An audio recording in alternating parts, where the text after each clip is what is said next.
बिस्मिल्लाहिर्रहमानिर्रहीम। अस्सलामुअलैकुम dear students.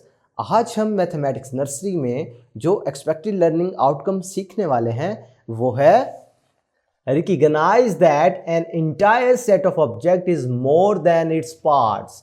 यानी हम सीखेंगे होल का क्या मतलब होता है और पार्ट्स का क्या मतलब है, और ये भी सीखेंगे कि जो इंटायर सेट होता है वो उसके पार्ट से बड़ा होता है। ठीक है जी, ज्यादा होता है। तो हमारा टॉपिक है पार्ट्स एंड होल।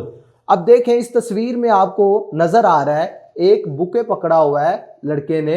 तो इसमें देख रहे हो फ्लावर्स हैं दो कलर के, 1 2 3 4 5 6। ये रेड फ्लावर्स हैं, 1 2 3 4। ये पिंक फ्लावर हैं, रोजेज है ना। आपको पता है जो गुलाब के फूल होते हैं वो पिंक कलर में भी मिल जाते हैं हमें और रेड कलर में भी मिल जाते हैं। ये पूरा बुके क्या है, ये शो कर रहा है होल को पूरा।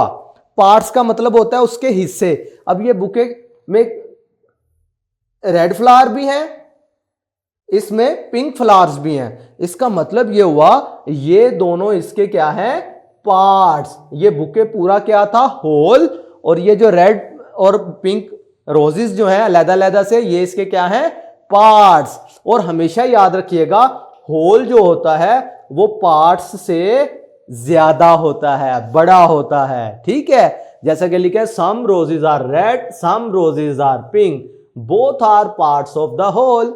अब ये पूरा होल था, ये दोनों उसके क्या हो गए, पार्ट्स। चले मजीद समझने की कोशिश करते हैं इस क्वेश्चन से। Tick the object that shows the whole and cross the object that shows a part. अच्छा, अब देखना यह है कि जो ऑब्जेक्ट इसमें होल को शो कर रहा है पूरा मुकम्मल, होल का मतलब पूरा मुकम्मल, और पार्ट का मतलब उसका हिस्सा। जैसा कि देखें ये वाटरमेलन आपको नजर आ रहा है। वाटरमेलन ये पूरा है ना, इसमें से कोई हमने कटिंग तो नहीं की हुई, पूरा है ना। तो जब पूरा है तो इस हिस्से पे हम क्या करेंगे, टिक लगा देंगे। और ये इसका एक स्लाइस नजर आ रहा है हमें, वाटरमेलन का एक स्लाइस है, यानी ये इसका हिस्सा है, पार्ट है। तो इस पर हम क्रॉस लगा देंगे।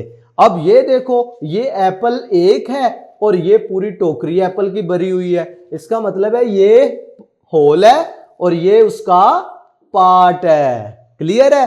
तो पार्ट पर आपने क्रॉस लगाना है और होल पर आपने टिक लगाना है। और ये आप देख रहे हैं कि होल हमेशा पार्ट से ज्यादा होता है। क्लियर है? अच्छा, ये चॉकलेट देखें, चॉकलेट जो है ये इस तरह के छोटे छोटे डब्बों से मिलकर बनी हुई है ना।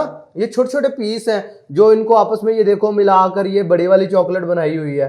ऐसे ही है ना। इसका मतलब है ये पूरी क्या है, होल, लिहाजा इस पे टिक लगेगा। और ये छोटे छोटे जो पीसेस नजर आ रहे हैं ये इसके क्या है, पार्ट। इसका मतलब है इस पर हमने क्रॉस लगा देना है। अब ये पिज्जा की एग्जांपल देखें, ये कंप्लीट है, पूरा पिज्जा है, लिहाजा इस पे टिक लगा देंगे।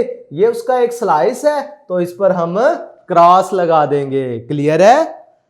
समझ आ रही है आपको? तो प्यारे बच्चों, आज के वीडियो लेक्चर में हमने सीखा कि पार्ट्स क्या होते हैं और होल क्या है। और यह भी हमने सीखा कि होल जो होता है ना वो पार्ट्स से ज्यादा होता है। क्लियर है? बड़ा होता है। तो मैं उम्मीद करता हूं कि इस वीडियो लेक्चर में आपको होल और पार्ट दोनों का कॉन्सेप्ट मुकम्मल क्लियर हुआ होगा। आज के लिए इतना ही, नेक्स्ट वीडियो में फिर मिलते हैं। अल्लाह हाफिज।